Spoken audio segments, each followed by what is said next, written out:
আগের দিন আমরা তড়িৎ ক্ষেত্র প্রাবল্যের বিভিন্ন প্রয়োগ দেখিয়েছি। আজকে আমরা আরও কিছু তড়িৎ ক্ষেত্র প্রাবল্যের সমস্যা দেখাবো। প্রতিটা ক্ষেত্রেই ব্যাপারটা একই, অর্থাৎ কোনো একটা বিন্দুতে তড়িৎ ক্ষেত্র প্রাবল্য অন্য একটি আধানের জন্য কত হয় তার পরিমাণটা নির্ণয় করতে হবে। দ্বিতীয় বিষয় হচ্ছে ওই বিন্দুতে তড়িৎ ক্ষেত্র প্রাবল্যের অভিমুখটা একটা আধানের জন্য কোন দিকে, সেই দিকটা নির্ণয় করতে হবে। আর 3 নম্বর যে বিষয়টা আছে সেটা হচ্ছে যে এই প্রাবল্যগুলি যেহেতু ভেক্টর রাশি, সেই জন্য ভেক্টরের লব্ধি নির্ণয় করতে হবে এবং এই লব্ধিটা কোন দিকে কাজ করবে সেটা আমাদের দেখাতে হবে। এই একই বিষয়ে কুলম্বের সূত্র যখন আমরা পড়িয়েছিলাম তখন পদ্ধতি ব্যবহার করা হয়েছিল। সেক্ষেত্রেও কোনো একটা বিন্দু আধানের উপরে অন্যান্য আধান কর্তৃক প্রযুক্ত বলের মান কত, কোন দিকে সেই বলটা কাজ করছে এবং সেই বলের লব্ধি কত এবং কোন দিকে কাজ করছে। তড়িৎ ক্ষেত্র প্রাবল্য এবং কুলম্বের সূত্রের যে প্রয়োগগুলি মোটামুটি একই, তো তা সত্ত্বেও আমরা কিছু কিছু সমস্যা এখানে দেখাবো যেগুলো তড়িৎ ক্ষেত্র প্রাবল্যের জন্য একটু বিশেষ প্রকারের হতে পারে। তো সেইগুলো আমরা করাচ্ছি কেন সেটা আমরা আগে দেখতে হবে। সেটা হচ্ছে যে যে সমস্ত গাণিতিক সমস্যাগুলো আমাদের হয় অথবা অন্যান্য যে বোধমূলক প্রশ্নগুলো আমাদের হয় তার মধ্যে এই বিষয়গুলি বিশেষভাবে থাকে যে কোনো বিন্দুতে প্রাবল্য কত, কোনো বিন্দুতে আধানের উপরে প্রযুক্ত বলের পরিমাণ কত, গাণিতিক সমস্যা এগুলো নির্ণয় করতে হয়।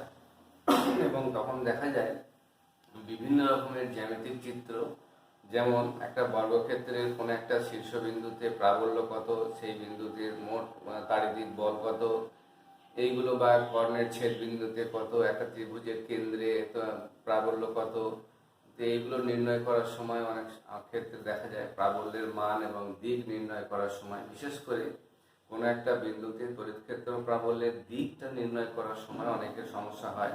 কারণ প্লাস আধানের জন্য একটা বিন্দুতে যে দিক হয়, মাইনাস আধানের জন্য সেই দিকটা হয় না। আবার দেখা যাচ্ছে যে কোনো একটা বিন্দুতে তড়িৎ ক্ষেত্র প্রাবল্য শূন্য কিনা, শূন্য হবে কিনা, বা কোনো একটা বিন্দুতে আধান সাম্যাবস্থায় থাকবে কি থাকবে না, এইগুলোই আমাদের মোটামুটি সিলেবাসের অংশ। এবং এই বিষয়গুলো আমাদের যত বেশি প্র্যাকটিস করা হবে, যত বেশি অভ্যাস করা হবে, যত গাণিতিক সমস্যার সমাধান করা হবে, চ্যাপ্টার সম্পর্কে বা অধ্যায় সম্পর্কে ধারণা তত ভালো তৈরি হবে। সেই জন্য আমরা এই সমস্যাগুলো যত বেশি সংখ্যক প্যাটার্ন আছে যতগুলি করানো যায় সেগুলো আমরা করে দিচ্ছি।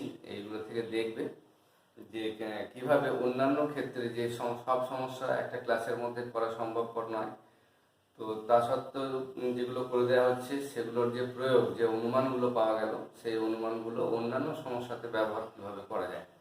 যদি আমরা দেখি যে এই সমস্যাগুলো যে অনুমান আমরা পেলাম, যে ধারণাটা বা কনসেপ্টটা আমরা পেলাম, সেটা যদি অন্য কোনো সমস্যাগুলোর ক্ষেত্রে কোনো গাণিতিক সমস্যা বা কোনো আননোন গাণিতিক সমস্যা যেগুলো আমরা করিনি, তো সেইগুলোর উপরে প্রয়োগ করার সময় যদি আমরা সফল হতে পারি তখন দেখা যাবে যে একটা চ্যাপ্টার সম্পর্কে ধারণা হলো সঠিক এবং যে প্রবলেমগুলো পড়বে পরীক্ষায় সেই সমস্যাগুলোর সহজ সমাধান করা যাবে এবং তখন আর কোনো সমস্যা হবে না। তবে একটা জিনিস আবার বলে দিই, প্রথম ক্ষেত্রে আমাদের যেটা দেখা হচ্ছে এখানে, সেটা আগের দিন বলেছি যে প্রাবল্য কাকে বলে, তড়িৎ ক্ষেত্র কাকে বলে, প্রাবল্যের একক কী, সিজিএস এবং এসআই পদ্ধতির মধ্যে সম্পর্কগুলো কী, এইগুলো আমরা অলরেডি দেখিয়েছি। মাত্রা কি দেখিয়েছি এবং কোনো একটা বিন্দুতে বিন্দু আধানের জন্য তড়িৎ ক্ষেত্রের প্রাবল্য নির্ণয় করার সময় ওই বিন্দুতে একটা একক ধনাত্মক আধানের অস্তিত্ব আছে বলে আমরা মনে করে নেব।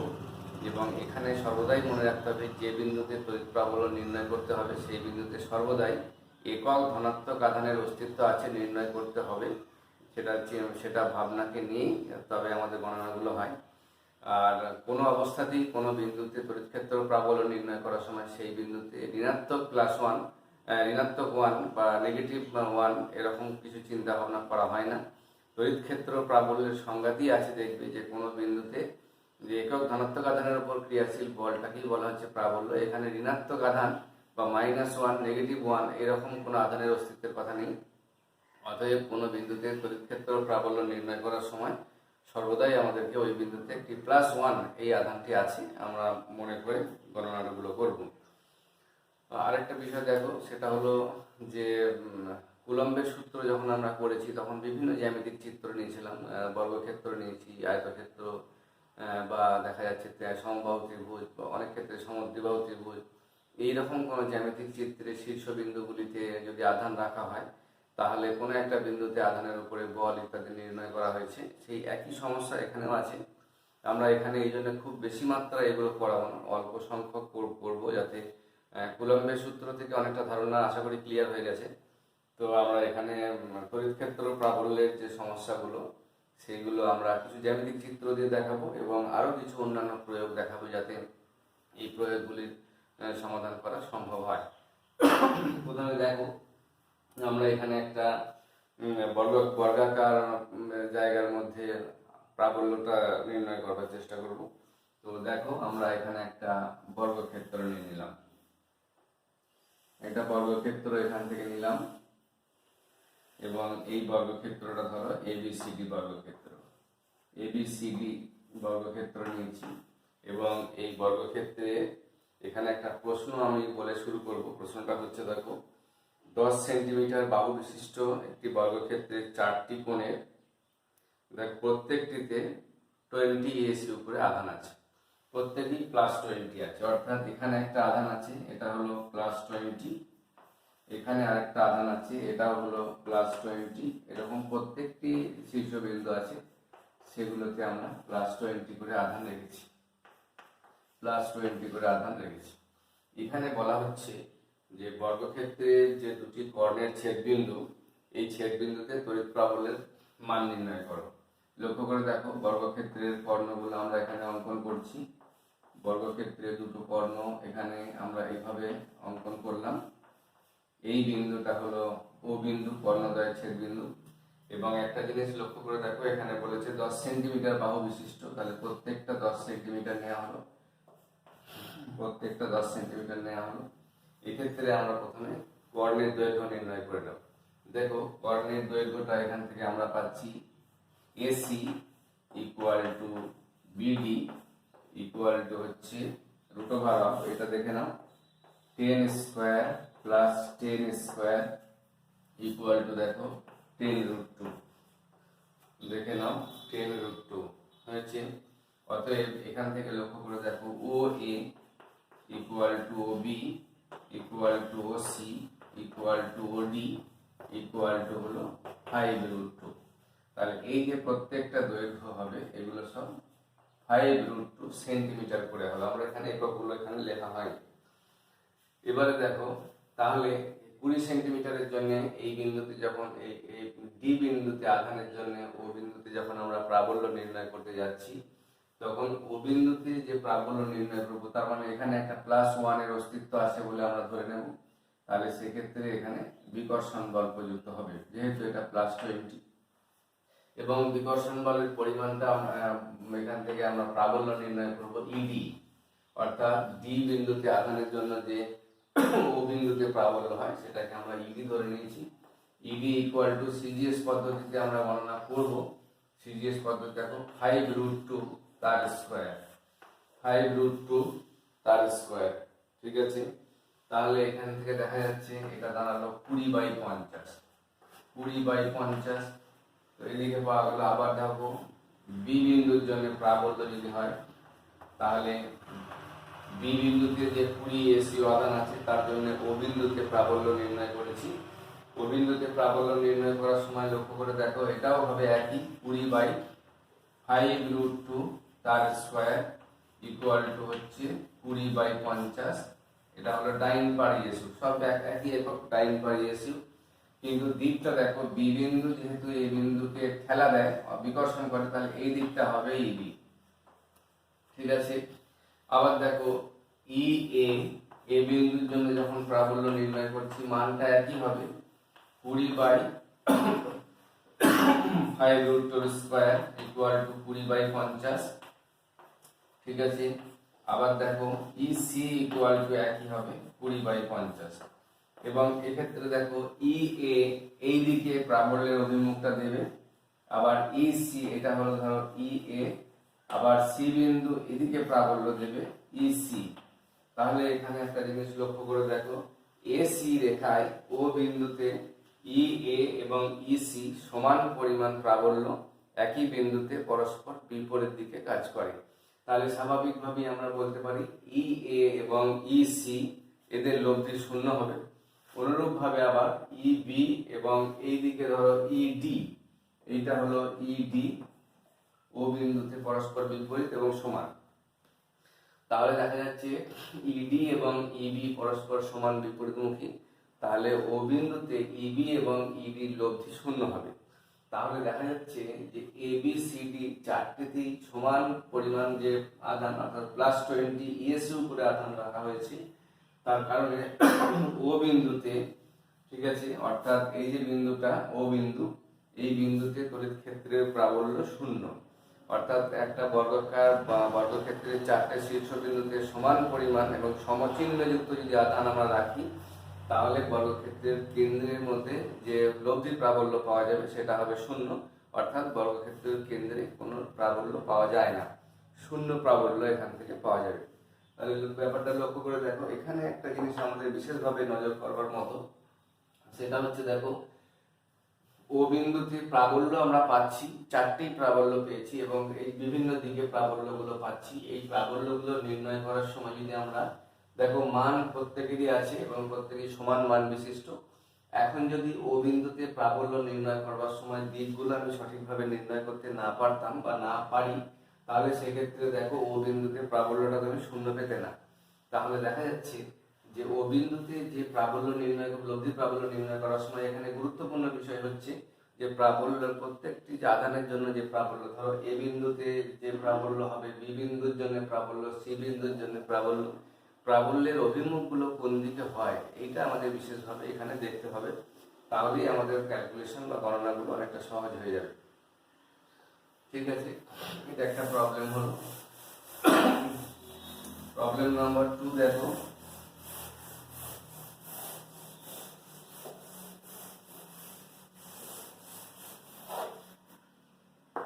প্রবলেম নাম্বার 2 দেখো, এখানে একটা সমস্যা বলেছে, বলছে আর ব্যাসার্ধের একটি বৃত্তের দুটি সমকোণিক ব্যাস এবি এবং সিডি নেওয়া হলো। দেখো একটা বৃত্ত নিলাম এখানে, ঠিক আছে, এই বৃত্তের দুটো সমকোণিক ব্যাস নেওয়া হয়েছে, ধরো এটা এ বি এবং সমকোণিক ব্যাস এটা হচ্ছে সিডি। ঠিক আছে, দুটি সমকোণিক ব্যাস নেওয়া হয়েছে এবি এবং সিডি, এবং এখানে বলেছে এ এবং বি তে +q আধান আছে। এ এবং বি অর্থাৎ এটাতেও +q আধান আছে এবং এতেও এখানে +q আধান আছে। তাহলে এ এবং বি বিন্দুতে +q আধান আছে এবং বলা হয়েছে সি এবং ডি তে যথাক্রমে +q -q আধান আছে। তাহলে এখানে +q আধান আছে, এটাতে -q আধান আছে এবং ব্যাসার্ধগুলো বলা আছে আর। তাহলে আর ব্যাসার্ধের একটা বৃত্ত নেওয়া হয়েছে, বৃত্তের দুটি সমকোণিক ব্যাস এবি এবং সিডি, এবং এই এবি সিডি প্রত্যেকটিতে মানে আধানগুলো দেওয়া আছে। দেখো এ এবং বি তে দুটোই +q, সি তে +q এবং ডি তে -q আধান দেওয়া হয়েছে। এক্ষেত্রে বলেছে বৃত্তের কেন্দ্রের মধ্যে লব্ধি প্রাবল্যের পরিমাণ কত। বৃত্তের কেন্দ্র এইটাকে আমরা ও বিন্দু ধরে নিলাম। ও বিন্দুতে লব্ধি প্রাবল্য নির্ণয় করতে হবে। এখানে লক্ষ্য করে দেখো প্রত্যেকটা আধান এ বিন্দুতে যে আধান আছে তার জন্য ও বিন্দুতে প্রাবল্য দেখব, বি বিন্দুতে আধান তার জন্য এখানে প্রাবল্য দেখব, সি বিন্দুতে আধান তার জন্য প্রাবল্যের মান এবং অভিমুখ দেখব, ডি বিন্দুতে যে আধান আছে তার জন্য এই বিন্দুতে প্রাবল্যের মান এবং অভিমুখ দেখব। প্রতিটা ক্ষেত্রে আমাদের যেটা কাজ, প্রাবল্যই শুধু দেখলে হবে না, প্রাবল্যের মানটা যেমন দেখবো তেমনি অভিমুখটা আমাদের নির্ণয় করতে হবে। তাহলে আমরা প্রথমে এ বিন্দুতে যে আধান আছে তার জন্য ওতে প্রাবল্য আমরা এখানে দেখছি ই এ, আমরা সিজিএস পদ্ধতিতে গণনা করছি। মনে রাখতে হবে এই যে সমস্যাগুলো এখানে কিউ বা আর এখানে দেওয়া হয়েছে এগুলোর কোনো একক বলা হয়নি, সেই হিসেবে সিজিএস এবং এসআই পদ্ধতি যে কোনো সহজেই ব্যবহার করতে পারবে, কোনো অসুবিধা নেই। তবে সিজিএস পদ্ধতির ক্ষেত্রে যেহেতু ওই 1/4/ε0 এই যে অংশটুকু, এই রাশিটুকু যেহেতু থাকে না, সেই জন্য সেই গণনাগুলো এই সিজিএস পদ্ধতিতে করলে তুলনায় অনেকটা সহজে করা যায়। কিন্তু যদি আধানগুলোর মানের এককগুলো দেওয়া থাকে, কুলম্ব এককে দেওয়া আছে, মিটার এককে দেওয়া আছে ইত্যাদি থাকে, তাহলে কিন্তু সেক্ষেত্রে সরাসরি এসআই পদ্ধতি ব্যবহার করতে হবে, সেটাই তখন সুবিধাজনক হবে। দেখো ই এ ইকুয়াল টু আমরা দেখছি Q/r²। লক্ষ্য করে দেখো এই ও বিন্দুতে +1 একটা আধানের অস্তিত্ব আছে ধরে নিয়েছিলাম, তাই এইটা হচ্ছে আমার ই এ। আমরা আগেই বলে রেখেছি কোন দিকে অভিমুখ হয়, অর্থাৎ ও বিন্দুতে যদি +1 থাকে তাহলে এটা বিকর্ষণ করবে, তাহলে বাইরের দিকে যাবে। এবার দেখো অনুরূপ ভাবে ই বি কে যদি আমরা নিই, ই বি ইকুয়াল টু দেখো Q/r², একই, কিন্তু ই বি এর অভিমুখটা আবার এদিকে যাবে, তাহলে এইটাকে বলা হবে ই বি। এখানে লক্ষণীয় বিষয় দেখো ও বিন্দুতে আমরা ই এ এবং ই বি দুটো নিয়েছি, নেবার সময় এখানে খেয়াল করে দেখো যে ই এ এবং ই বি এর মান প্রত্যেকে সমান Q/r², কিন্তু ও বিন্দু থেকে তারা একই রেখা বরাবর বিপরীতমুখী এবং সমান। স্বাভাবিকভাবে ই এ এবং ই বি এর যে লব্ধি সেটা শূন্য হয়ে যাবে, তাই ই এ ই বি এর জন্য কোনো ফলাফল ও বিন্দুতে পাওয়া যাবে না। তাহলে এবার দেখবো সি এবং ডি, স্বাভাবিকভাবে একই মান বেরোবে, E C equal to Q/r²। এই যে মানটা হলো, এই মানটা এদিকে যাবে, এটা হলো ই সি, ঠিক আছে। আবার দেখো ই ডি এর মানও একই হবে, খালি দিকটা দেখে নিতে হবে। E D equal to Q/r², এখান থেকে পাওয়া গেল। তাহলে Q/r² যদি পাওয়া যায়, দেখো এটা যেহেতু মাইনাস আধান আছে, তাই এখানে একটা +1 আধান যদি থাকে তাহলে সেটাকে নিজের দিকে আকর্ষণ করবে, তাহলে এই দিকে চলে যাবে ইডি। লক্ষ্য করে দেখো এইদিকে পাওয়া যাচ্ছে ইডি, তাহলে দেখো ইএ এবং ইবি এর কোনো ফলাফল আমরা পেলাম না, তাহলে এই দুটো আমরা ধরছি না। ইসি এবং ইডির ক্ষেত্রে দেখা যাচ্ছে একই অভিমুখে ও বিন্দুতে পাওয়া যাচ্ছে, তাহলে সেক্ষেত্রে লব্ধি প্রাবল্যের পরিমাণটা দাঁড়াবে ই সমান ইসি প্লাস ইডি, ঠিক আছে। EC plus ED equal to এখানে দেখো Q/r² প্লাস Q/r², ঠিক আছে, ইকুয়াল টু হচ্ছে 2Q/r²। এটা হচ্ছে লব্ধি প্রাবল্যের মান, এবং অভিমুখটা হচ্ছে ও বিন্দু থেকে ডি বিন্দু বরাবর হবে। ও বিন্দু থেকে ডি বিন্দু বরাবর তড়িৎ ক্ষেত্রের প্রাবল্যের অভিমুখটা এখান থেকে নির্ণয় পাওয়া যাবে। তাহলে দেখা যাচ্ছে যে 2Q/r² এখান থেকে ফলাফল পাওয়া গেল, ই এ এবং ই বি কোনো ফলাফল এখানে পাওয়া যাবে না। তাহলে দেখা যাচ্ছে এইরকম ভাবে আমরা বিভিন্ন বিন্দুতে তড়িৎ ক্ষেত্র প্রাবল্য নির্ণয় করব। এই চিত্রটাকে আমরা একটু পরিবর্তন করে আরেকটা সমস্যা আমরা এখানে দেখাচ্ছি। দেখো এটাকে 3 ধরো, 3 নম্বর সমস্যা এটা। দেখো এইটাকে যদি আমরা মাইনাস চিহ্ন করে দিতাম, ধরো এটা -Q আধান নিলাম,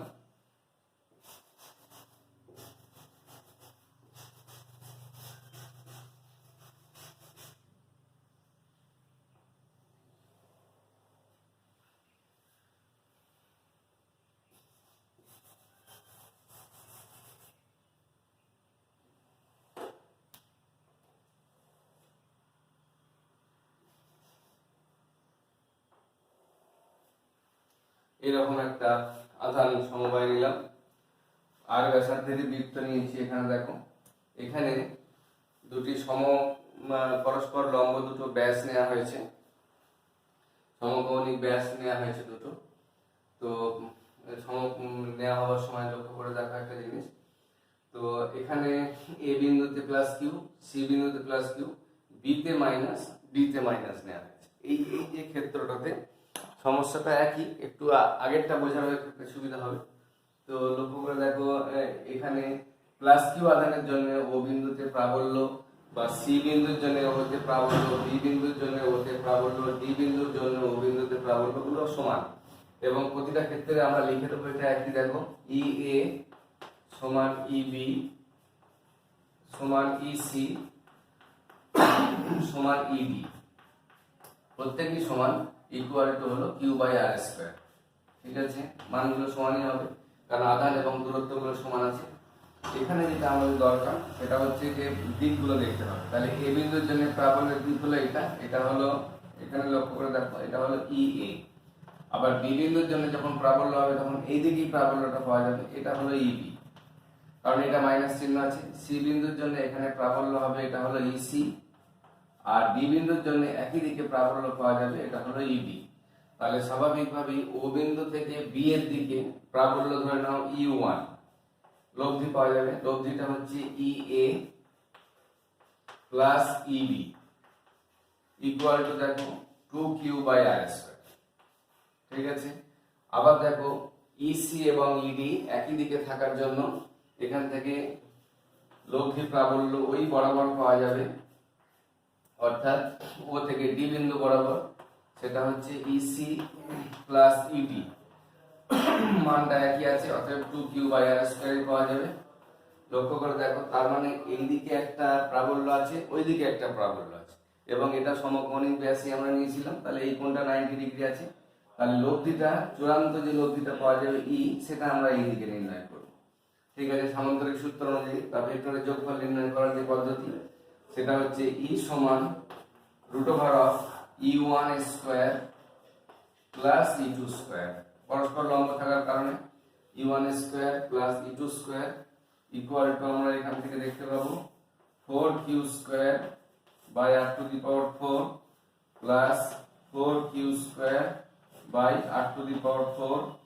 ইকুয়াল টু আমরা পাবো √8q²/r⁴। অতএব ই এর মান এখান থেকে লক্ষ্য করে দেখো, ই হবে 2√2q/r²। এই অভিমুখ এটা পাওয়া গেল। ঠিক আছে, এবং লক্ষ্য করে দেখো, যেহেতু এইদিকে ই এবং ইডির যোগফল, ইসি এবং ইডির যোগফল সমান, অতএব এই যে লব্ধিটা পাওয়া গেল, এই লব্ধিটা এই 90 ডিগ্রিকে সমদ্বিখণ্ডিত করা হবে, এটা 45 হবে। আর এদিকে যে কোণটা পাওয়া যাবে সেটাও 45 ডিগ্রি কোণ হবে। এইভাবে আমাদের ব্যাপারগুলোকে খেয়াল করতে হবে যে প্রাবল্যের অভিমুখ কোন দিকে হবে এবং কত হবে, আর তার ভেক্টর যোগফল কত আর কোন দিকে হবে, এই বিষয়টা আমাদের প্রতিটা ক্ষেত্রে খেয়াল করতে হবে। তাহলে তড়িৎ ক্ষেত্রে যত সমস্যা আছে তার একটা বড় অংশের সুষ্ঠু সমাধান হয়ে যাবে।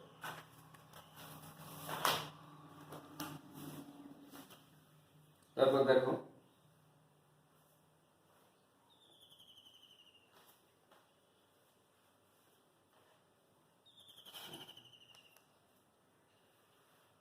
আমরা এবার একটা ত্রিভুজ দেখাবো। 4 নম্বর,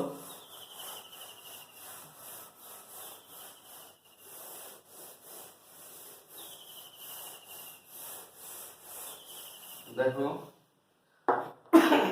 বলছে একটা সমবাহু ত্রিভুজের দুটি শীর্ষবিন্দুতে প্লাস কিউ আধান আছে। একটি সমবাহু ত্রিভুজের দুটি শীর্ষবিন্দুতে প্লাস কিউ আধান আছে, তাহলে অপর যে শীর্ষবিন্দুটা রইল ওর মধ্যে তড়িৎ ক্ষেত্রের লব্ধি প্রাবল্য কত হবে। তাহলে দেখো, আমরা এখানে একটা সমবাহু ত্রিভুজ নিলাম, এরকম একটা সমবাহু ত্রিভুজ আমরা এখানে ব্যবহার করেছি। তাহলে এটা এ, এই বিন্দুটা বি, এটা হলো সি, এবং সমবাহু ত্রিভুজের প্রত্যেকটির বাহুর দৈর্ঘ্য এখানে এ ধরে নিলাম, এ। সমবাহু ত্রিভুজের প্রত্যেকটির বাহুর দৈর্ঘ্য হলো এ, এবং এখানে প্লাস কিউ আধান আছে, এখানেও প্লাস কিউ আধান আছে। তাহলে এই বিন্দুতে লব্ধি প্রাবল্য কত সেটা আমাদেরকে নির্ণয় করতে হবে। খুব সহজ, কোনো অসুবিধা নেই বোঝার। লক্ষ্য করে দেখো, তাহলে প্রথমে বি বিন্দুর জন্য সি তে প্রাবল্যের যে অভিমুখ সেটা এদিকে যাবে, আমি ধরে নিলাম এটা হলো ইবি। অনুরূপভাবে এ বিন্দুতে যে আধান আছে তার জন্য সি বিন্দুতে প্রাবল্যের অভিমুখ এদিকে যাবে, তাহলে এইটা হচ্ছে ই এ। তাহলে এই কোণটা 60 ডিগ্রি কোণ আছে, এই কোণটাও 60 ডিগ্রি কোণ হবে বিপরীত কোণ হিসেবে। অতএব দেখো, লক্ষ্য করে, সেটা হলো E A equal to E C, EB equal to হচ্ছে এখানে দেখো q/a² পাওয়া গেল। এবং এখন লব্ধি প্রাবল্য নির্ণয় করার সময় ভেক্টর যোগফল পদ্ধতি ব্যবহার করব।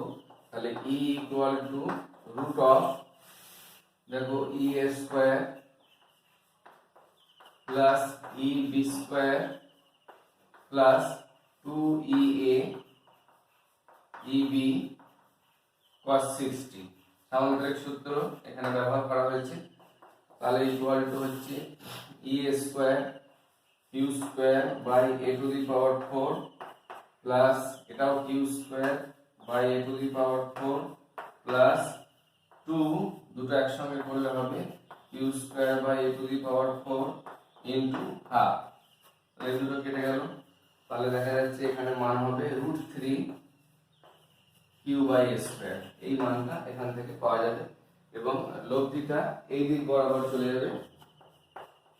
এবং এখানেও লক্ষণীয় বিষয় ই এ এবং ইবি এর মান যেহেতু সমান, তাই লব্ধিটা 60 ডিগ্রি কোণটাকে সমাদ্বিখণ্ডিত করবে, অর্থাৎ ইবি এবং ই এর অন্তর্বর্তী কোণ হবে 30 আর ই এবং ই এর মধ্যে অন্তর্বর্তী কোণ হবে সেটাও হবে 30। তাহলে দেখা যাচ্ছে এইভাবে আমরা বিভিন্ন বিন্দুতে লব্ধি প্রাবল্যগুলো নির্ণয় করতে পারবো। এর আরেকটা অংশ এখান থেকে আমরা দেখে নাও। দেখো, যদি এখানে আধানটা প্লাস কিউ এর জায়গায় এখানটা আমরা মুছে দিলাম, ধরো এটা সি নিলাম, তো এখন এই বিন্দুটি প্রাবল্য নির্ণয় করব, কিন্তু দুটো প্লাস না দিয়ে একটা মাইনাস দিলাম। এরকম যদি আমরা একটা আধান সমবায় গ্রহণ করি, তাহলে সেক্ষেত্রে এর প্রাবল্যের অভিমুখটা দেখো এদিকে, এটা ঠিকই থাকবে, ইবি যেমন আছে থাকবে। এই বিন্দু থেকে এই দিকে প্রাবল্যটা পাওয়া যাবে, এইটা হবে ই এ, যদি এটা মাইনাস চিহ্ন হয়। আগেরটার মতো নয়, আগেরটা দুটোই প্লাস ছিল, এটার ক্ষেত্রে দেখো এটা প্লাস নিয়েছি ওটা মাইনাস নিয়েছি, ডিরেকশনটা চেঞ্জ হয়ে গেছে। যখন এই ডিরেকশনটা চেঞ্জ হয়ে গেছে তখন এই অন্তর্বর্তী কোণটা আমার হাতে পেলাম। তাহলে এটা যদি 60 ডিগ্রি হয় তাহলে এটা 120 ডিগ্রি হবে, ঠিক আছে। বহিস্থ কোণ সমান অন্তস্থ বিপরীত কোণের যোগফলের সমান এটা প্রয়োগ করতে পারো। তাহলে সেক্ষেত্রে আমরা এই দিকে লব্ধি প্রাবল্যের দিকটা আমরা এখানটায় পাবো ই। তাহলে এই ক্ষেত্রে ওই ই স্কোয়ার প্লাস বি স্কোয়ার একই পদ্ধতি, ধরো ই সমান এখান থেকে দেখো √ই স্কোয়ার প্লাস ইবি স্কোয়ার প্লাস 2 ইএ cos 120 ডিগ্রি, ঠিক আছে। এটা হলে লক্ষ্য করে দেখো ব্যাপারটা কি দাঁড়ালো। দেখো Q square by A square plus Q square by A square plus 2 Q square by A square, ঠিক আছে, ইন্টু মাইনাস হাফ, ঠিক আছে। তাহলে এক্ষেত্রে হবে, লক্ষ্য করে দেখো এটা হলো শুধুমাত্র হচ্ছে Q square by A to the power 4 আছে, এগুলো Q square by A to the power 4। তাহলে এক্ষেত্রে Q square by A to the power 4 রইল equal to Q by A square formula পাওয়া। তাহলে তখন লব্ধি প্রাবল্যের দিকটা এইভাবে পাওয়া যাবে। এবং এখানেও লক্ষণীয় বিষয় হলো ই এ এবং ই বি এই দুটোর মান যেহেতু সমান হচ্ছে, ই এ এবং ই বির মান সমান, অতএব এই 120 ডিগ্রি কোণ থাকে এই ভেক্টরটা দ্বিখণ্ডিত করবে, তাহলে এই কোণটাও হবে 60, এই কোণটাও হবে 60। এইভাবে এই বিষয়টা এখান থেকে সামান্তরিক সূত্র প্রয়োগ করে আমাদের দেখতে হবে। তাহলে এখানে যেটা আমরা বলতে চাইলাম, প্রতিটা ক্ষেত্রে আমাদের খেয়াল করতে হবে মানে প্রাবল্যের দিকগুলো ঠিক কোন দিকে হচ্ছে, প্রাবল্যের দিকটা কোন দিকে সেটা আমাদের খেয়াল করতে হবে। মাইনাসের জন্য যেদিকে হবে প্লাসের জন্য সেদিকে হবে না। এবং এই যখনই আমরা দিকটা নির্ণয় করতে পারবো, তাহলে লব্ধি প্রাবল্য নির্ণয় করা আমাদের কাছে কোনো অসুবিধা নেই। এবং লব্ধি প্রাবল্য নির্ণয় করার সময় আমাদের দেখতে হবে যে লব্ধি প্রাবল্যের অভিমুখটা কোন দিকে হচ্ছে এবং তাদের লব্ধি প্রাবল্য এবং কোনো একটি ভেক্টরের অন্তর্বর্তী কোণ কত, সেইটা দেখালেই আমাদের দিকটাও বলা সম্ভব হবে।